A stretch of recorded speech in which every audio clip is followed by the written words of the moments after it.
हरे कृष्णा। सभी वैष्णवों के चरणों में दंडवत प्रणाम। प्रश्न है, श्री कृष्ण की शक्ति के परिणाम कौन कौन से हैं? श्री कृष्ण परमेश्वर हैं। वे सच्चिदानंद विग्रह हैं। वे पूर्ण सत अर्थात शाश्वत अस्तित्व, चित अर्थात पूर्ण ज्ञान और आनंद अर्थात पूर्ण आनंद स्वरूप हैं। उनकी अनंत शक्तियों में 3 प्रधान श्रेणियां हैं, जिन्हें विभाव, अनुभाव और प्रभाव कहा जाता है। प्रथम 3 विभाव अर्थात मुख्य विभाग या परिणाम, ये श्री कृष्ण की कुल शक्ति के 3 बड़े रूप हैं। चैतन्य चरितमृत में आता है, कृष्णेर स्वाभाविक 3 शक्ति परिणति, चित्त शक्ति, जीव शक्ति और माया शक्ति। अंतरंगा चित्त शक्ति, तटस्था जीव शक्ति, बहिरंगा माया, 3 करे प्रेम भक्ति। अर्थात श्री कृष्ण की स्वाभाविक 3 शक्ति परिणतियां हैं, चित्त शक्ति, जीव शक्ति और माया शक्ति। इसमें चित्त शक्ति अंतरंगा आंतरिक, जीव शक्ति तटस्था और माया शक्ति बहिरंगा कही जाती है। इनमें चित्त शक्ति अर्थात अंतरंगा और स्वरूप शक्ति, यह आध्यात्मिक शक्ति है। इससे गोलोक वृंदावन, वैकुंठ आदि दिव्य धाम, श्री कृष्ण के नित्य स्वरूप, उनके पार्षद और दिव्य लीलाएं प्रकट होती हैं। यह सबसे ऊंची शक्ति है। उदाहरण जैसे सूर्य का मूल प्रकाश, जो स्वयं उज्ज्वल, शुद्ध और आनंददायी है। चित्त शक्ति से ही भक्तों को आध्यात्मिक शरीर और दिव्य प्रेम प्राप्त होता है। दूसरी है जीव शक्ति, जिसे तटस्था शक्ति भी कहते हैं। इससे अनंत जीवात्माएं प्रकट होती हैं। जीव ना पूर्ण चित्त है और ना पूर्ण जड़, वह दोनों के बीच तट पर है। वह अपनी इच्छा से चित्त शक्ति अर्थात भक्ति या माया शक्ति अर्थात भौतिकता चुन सकता है। उदाहरण सूर्य की किरणें सूर्य से निकलती हैं, लेकिन स्वतंत्र प्रतीत होती हैं। कुछ किरणें सूर्य की ओर लौट सकती हैं अर्थात मुक्त जीव, और कुछ छाया में फंस सकती हैं अर्थात बंध जीव। तीसरी है माया शक्ति अर्थात बहिरंगा शक्ति, भौतिक जगत की रचना करने वाली शक्ति। इससे अनंत ब्रह्मांड, भौतिक शरीर, मन, इंद्रियां और 3 गुण उत्पन्न होते हैं। यह जीव को मोहित कर संसार में बांधती है। उदाहरण सूर्य की किरणों से बनने वाली छाया या गर्मी से सूखा भूभाग, अस्थाई मोह और दुखदाई। शील जीव गोस्वामी कहते हैं, ये तीनों शक्तियां श्री कृष्ण से अभिन्न हैं, किंतु उनकी सेवा में भिन्न रूप से कार्य करती हैं। भक्ति विनोद ठाकुर जी शिक्षामृत में लिखते हैं कि चित्त शक्ति ही मूल है, अन्य 2 इसके अधीन कार्य करती हैं।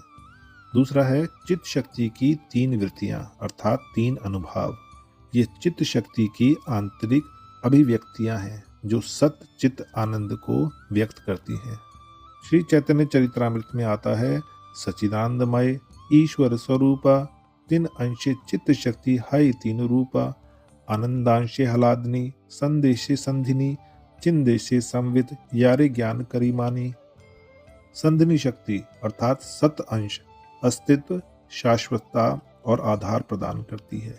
इससे दिव्य धाम, समय, रूप, नाम और सबकी सत्ता टिकती है। उदाहरण घर की नींव और दीवारें, बिना इसके घर नहीं टिक सकता।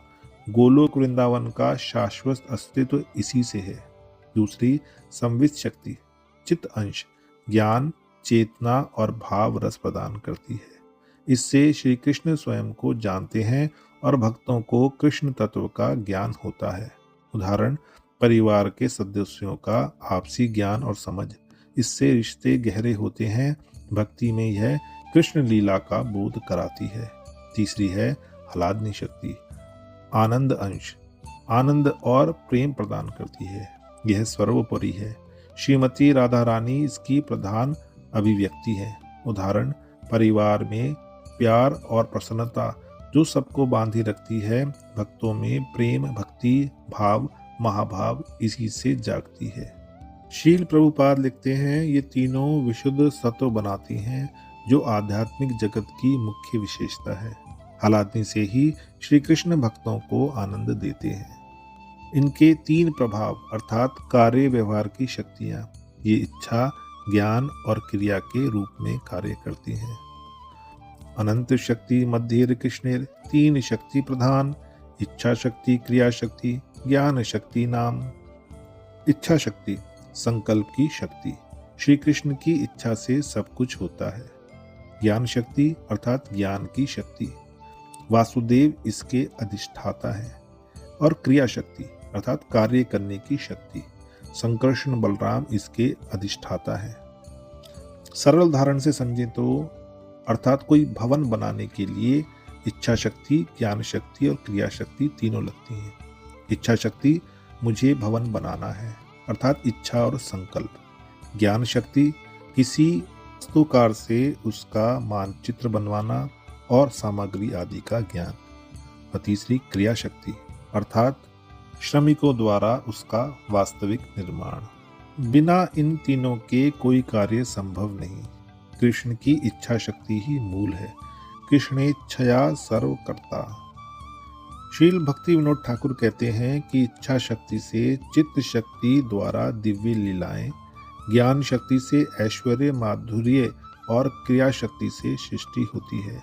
जीव गोस्वामी इन शक्तियों को श्री कृष्ण की अचिंत्य शक्ति का अंग मानते हैं।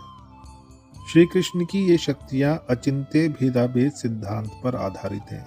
वे श्री कृष्ण से अभिन्न हैं किंतु सेवा से भिन्न प्रतीत होती हैं। विभाव बड़े ढांचे हैं, अनुभाव उनकी आंतरिक अनुभूतियां हैं और प्रभाव उनके कार्य हैं। भक्ति का मार्ग हरे कृष्ण नाम कीर्तन से माया शक्ति का प्रभाव कम होता है और चित्त शक्ति विशेषकर हलादनी जागृत होती है। जीव तब दिव्य आनंद प्राप्त करता है। किसी राज्य या देश के उदाहरण से समझे तो विभाव राजा की सेना अर्थात चित्त शक्ति, प्रजा जीव शक्ति और सीमा रक्षा माया शक्ति। अनुभाव है राज्य की स्थिरता अर्थात संधनी शक्ति, प्रशासनिक ज्ञान अर्थात संवित शक्ति और प्रजा का सुख अर्थात हलादनी शक्ति। और इसके प्रभाव हैं राजा की इच्छा अर्थात इच्छा शक्ति, मंत्रियों का ज्ञान अर्थात ज्ञान शक्ति और सेना का कार्य अर्थात क्रिया शक्ति। यह संपूर्ण व्यवस्था श्री कृष्ण की इच्छा से चलती है। भक्त इन शक्तियों का आश्रय लेकर प्रेम भक्ति प्राप्त करता है। हरे कृष्ण कृष्ण कृष्ण हरे हरे, हरे राम राम राम हरे हरे।